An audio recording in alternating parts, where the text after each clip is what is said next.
Vic. Vic Escudero. Parang ikaw, marami ka ng racket. Wala. Fourth quarter of action now underway. For the love of the school yun. St. Stephen. 26-23 in that third quarter. But Pasig City, that was a good bounce back for them, considering that they only scored 10 points in the second period. Right. And scoring picked up, and that's, that quarter really was Warlo Batak. I think he had about 8 points, but his aggressiveness of getting to the basket, ang laking bagay sa laro nila. Sabi mo nga kung let's say trinade nila to, malamang ang Pasig tuloy-tuloy ng lumubog, and there's a reason why they didn't trade him in spite of many suitors. And Pasig has already lost 5 straight games. That's another giveaway para sa Pasig City. That has been a constant problem in this game. Pasay trying to trap again, but Batak, bumps the layup there. That's one of the few times to see Warlo Batak miss a gimme at the rim. Good pass though by Galicia.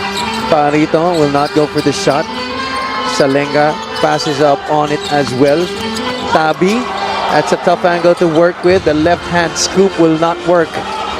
Batak, I think he's going to take this to the rack. Leaves it for Galicia though. Jacob Galicia able to get the push shot to drop. I'm impressed of how he is able to absorb the contact and still able to make a play. Talk about Batak dropping it off to Galicia. That was a 2 versus 3 break. Yeah. 73-61. Salenga couldn't get the step on Corpus. Parito takes it a few feet behind the line. Warlo Batak trying to assess the defense here of AJ Coronel. Susubukan niya dito. Coronel pulling the chair from underneath Warlo Batak.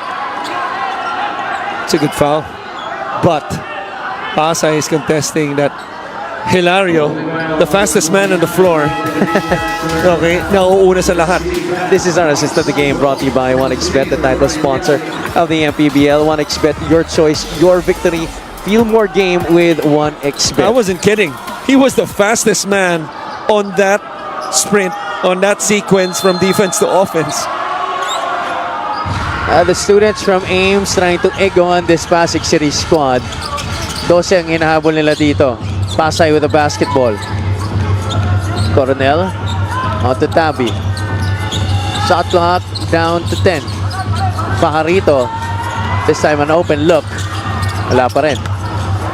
Sanko keeps it alive. Almost lost it. Pajarito, that's an obvious mismatch against Jess Kilatan, and I think Jess just did his best to prevent the three-point play opportunity. Yeah, and he did a good job. That's how yun lang ang masama doon, pang-apat niya yun. Pero foul ka na rin, might as well prevent the three-point play. Aaron Morante and Mark Montuano will check back into the game for Galicia and Kilatan. Let's go courtside to Miss Andrea Endiso. Undoubtedly, Christian Fajarito is one of the players in the league who can make magic whichever team he is in. But I'm pretty sure I'm not the only one who noticed how he slimmed down from his previous form last year. Well, from 111 kilograms down to 97 kilograms lang naman. Kwento niya, he really wanted to be in better shape kasi siya daw mismo, ramdam niya yung bigat noon at hindi siya komportable sa galaw niya. His secret, hindi malalang workout, kundi malalang diet. Isda at gulay lang. Kung kayang hindi mag-rice, hindi magra-rice. Pero pag masarap ang ulam, 1 cup lang. Kidding aside, this discipline has caused him to play better, lighter, and faster. Back to you guys. Maraming salamat, Andrea. Well, I witnessed the growth of this kid. High school pa lang until now here to the pros. And I'm very happy that this season, it has been a better year for him. Well, he has played well naman over the past few years, but I think yung consistency niya talaga, that has always been in question. As we see, Corpus leaving it para kay Warlo Batak there, the two athletic forwards combining there for Pasig City. It's just so nice to see sa outside lane. So when you have a Corpus on the left and a Batak on the right, at that time, really, those two guys, the two-man game sa fast break. 19 points in the game for Warlo Batak. We'd like to thank LGR, the official outfitter of the Mpbl. Almost 3 minutes gone by here in the fourth quarter. Sanko, jump pass to Salenga, fading to his right. Cans a three-pointer. That's another trifecta para kay Jasper Salenga. 18 points in the game. Anytime you play Pasay, you really have to be disciplined on your defensive schemes. You cannot overcommit. You gotta learn how to Kumakamada offensively. Well, Sanko just really trying to go with the flow of the offense. Touchdown. Oh. That's Mark Sanko's 8th assist in the game, coach. you know, everybody has been sharing it. Everybody has been doing winning plays. Even a Cyrus Tabi who, you know, we didn't mention that much so far sa larong ito, has had an all-around performance. 6 points, 6 assists, 4 rebounds, 3 steals. Same thing with AJ Coronel, only 3 points, but has 2 rebounds, 5 assists, 4 steals, 2 blocks. And that is the brand of basketball that Coach Marlon Martin has always preached to his team, especially here with the Pasay Voyagers. They tried to go for that play in the middle. Morante lobbing it to Warlo Batak, who was fouled. There's still a window of opportunity here for Pasig City to get back in this game. But they're gonna have to do it quickly. This free throw of the game brought to you by Extreme Appliances, ang subok at kompletong appliance brand ng Pilipinas. That is definitely not gonna help their cause. Pasig is now 16 out of 23 from the free throw line in this game. 1 for 2 for Warlo Batak. 83-65. 18 ang hinahabol dito ng Pasig. Manligues to Coronel. Sanko swings it to the left. That's Salenga. Corpus taps it to Morante. Chito Jaime medyo tumahimik na siya dito sa ating fourth quarter. Batak, kick out, Morante for 3. Yes sir! Big basket para kay Aaron Morante. What a beautiful read by Batak, because his intention initially was the extra pass to his left side. Pero dahil tumingin siya doon, it opened up the gap in the middle, drove the basketball, and somebody committed, and then pag kick out niya, libreng-libre si Morante, made the right basketball play. Sanko galing sa labas, answering that three-pointer of Aaron Morante. No, he's been solid. He has yet to miss, by the way. 7 points, 3 of 3, 4 rebounds, and tulad niya sinabi mo kanina, 8 dimes. Batak continues to be relentless here. He's gonna try his best to try and carry this team on his shoulders as they try to fight back from this 16-point deficit. 20 points for Warlo Batak in this game. Pasig needs stops. Salenga on the left side. Batak not giving him space. Manligues, one dribble, the pull-up, short. Corpus, sana magbababa. Couple of fakes, decides to pull it back out to Warlo Batak. Mismatch here against Manligues. The double comes That from was a Sanko. travel. That was a travel. I know, because as soon as he caught the ball, he used his left leg as leverage to inside foot. And then he took a 1-2 step. But hey, walang pito, so I guess it's good. 14 Good basket, points. nonetheless. Ang lamang dito ng Pasay, definitely a good basket there, much needed. And here he comes up with a steal. Almost lost it. Sanko is right there with him. Takes Another him out. travel. Wasn't that a 1-2 step? Mukhang he took another step eh. At least watching it in real time. You're right. I thought he took another step. Yeah. Pasig keeps possession. 14 on the shot clock. Batak able to get it from the left side. Back down to 12. Under 3 minutes to play. Very much manageable for Pasig City. Can Pasay finish the job here? 8-4 at home here at the Astrodome. Lasco, give it space. Oh, Fresh off the bench, Damien Lasco knocking it down. On the other side, Batak, he just continues My goodness. to attack the ring here. Alam mo to salita na to, naririnig mo to. Di ba? Isa lang masasabi natin dyan. Kondisyon. Sobrang kondisyon. Sobrang kondisyon. And it doesn't even look like he's tired. Pawis na pawis, pero parang hindi pagod. Yun na nga. Yan yung sinasabi namin dati nung high school kami. Pag maganda yung pawis mo, ibig sabihin talaga kondisyon na kondisyon. Actually, ito. Ngayon ko lang nakita huminga siya ng malalim, no? A dead ball. Kita mo naman, no? Ang ganda kumilos, no? Kahit na umaatake. Saka sobrang diin talaga gumalaw. Yun yung susiro, no? Madiin kumilos.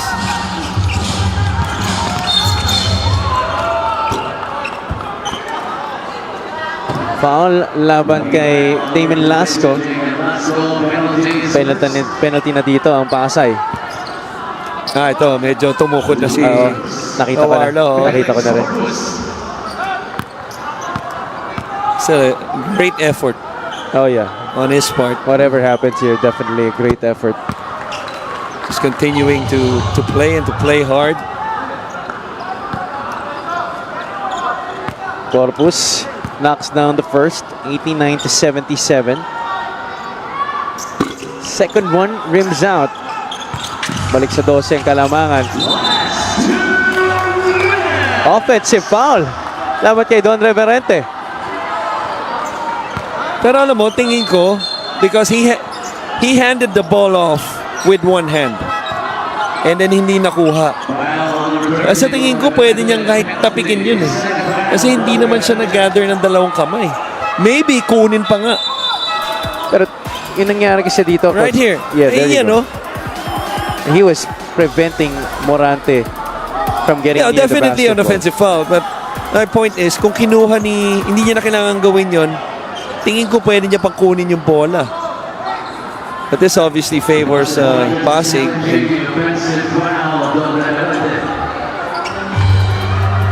Now Coach Vic Escudero and Coach Willie Generalao on the ears of our referees. There's a coach's challenge for Pasay. We'll be right back.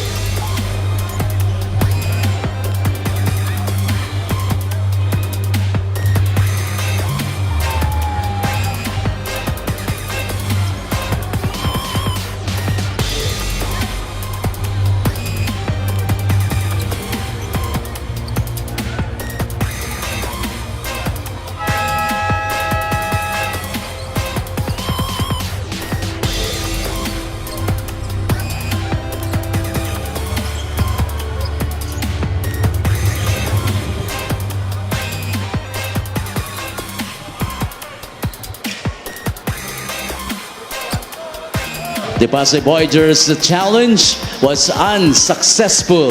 Unsuccessful Offensive challenge. foul on Don Reverente. Para sa Pasay Voyagers, it is an offensive foul. Laban kay Don Reverente. Take a look at it again.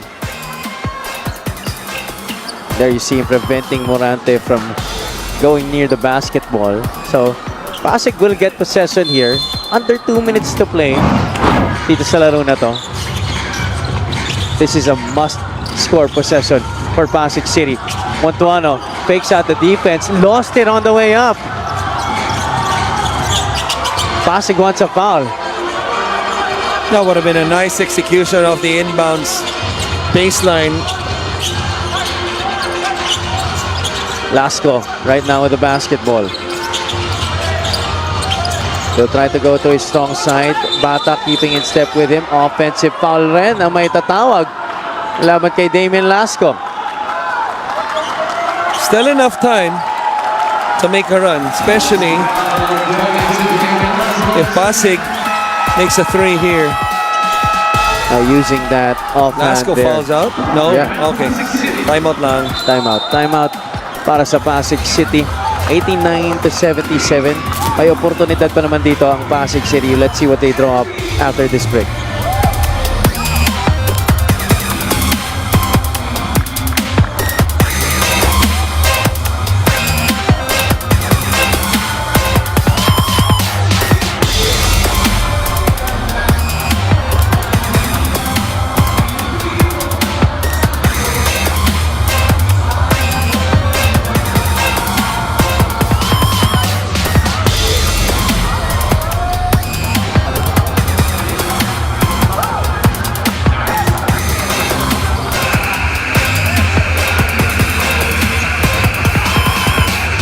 thank you for joining us tonight.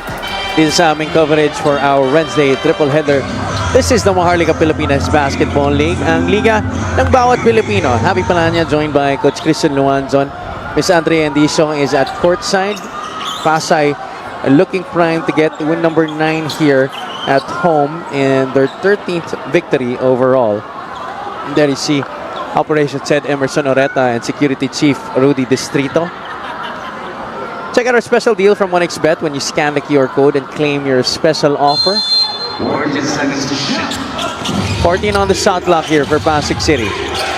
Chito Jaime gives it up. Morante. That's short. Kitang-kita. I thought that was an early shot. Yeah.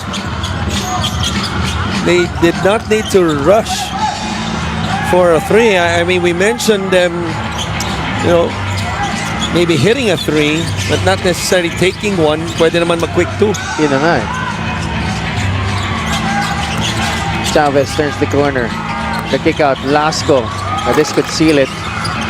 A loose ball ends up with Corpus. Morante gives it up to Corpus. Chito Jaime, this could be big. Yes!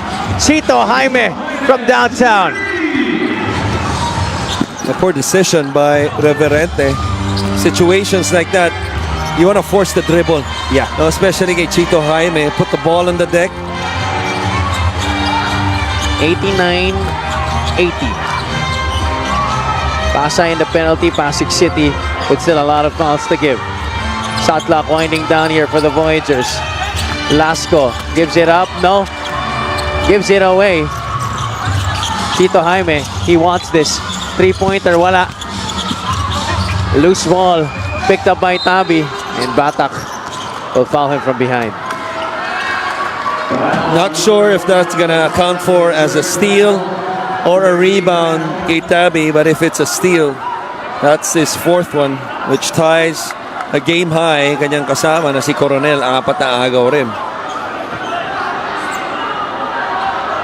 Coach Marlon Martin is trying to point something out here.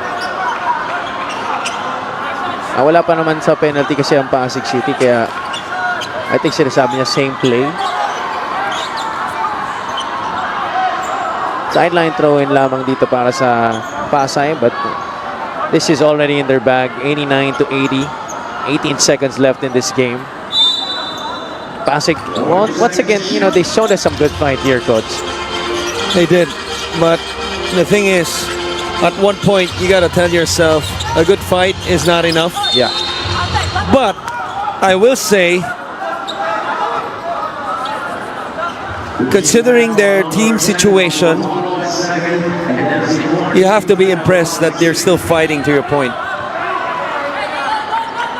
Yeah, it's very tough considering what has happened to them. They have to be going game in, game out with this kind of effort. But they will drop down to their 6th straight defeat. Itong Pasig City. And that's going to be making a lot of implications on their position sa Northern Division. Pasay moves up in the team standings 13-8. Coach Aldrin Morante will burn his final timeout here. 11.6 seconds. We'll take a short break.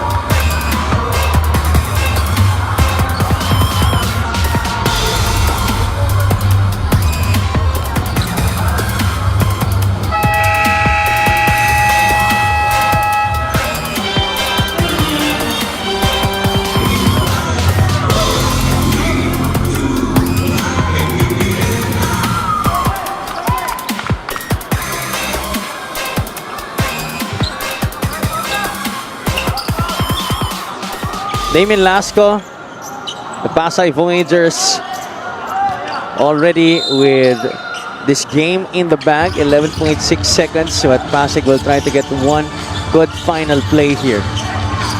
Batak inches closer, able to switch that through. Impressive individual performance tonight by Warlo Batak. Again, going in and breaking the double-digit barrier and also making 20 plus points in this game, 25 to be exact para sa kanya. Just a terrific effort obviously, and I'm sure, no, sabihin man niya o hindi, nananawa na matalo yan because he looks to be a competitor.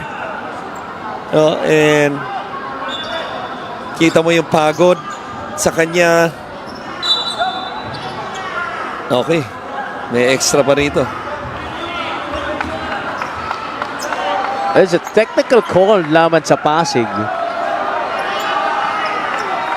Ano nangyari dito?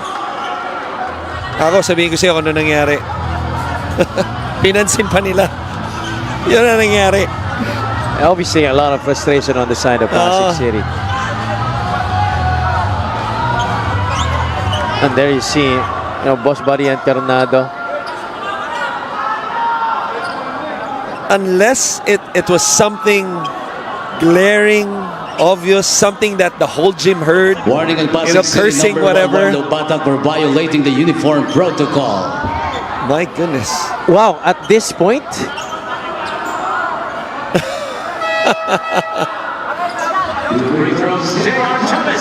warning lang naman yung itinawag, but really, at this point of the game with 3.8 seconds. Okay. Obviously, an unusual time for the warning.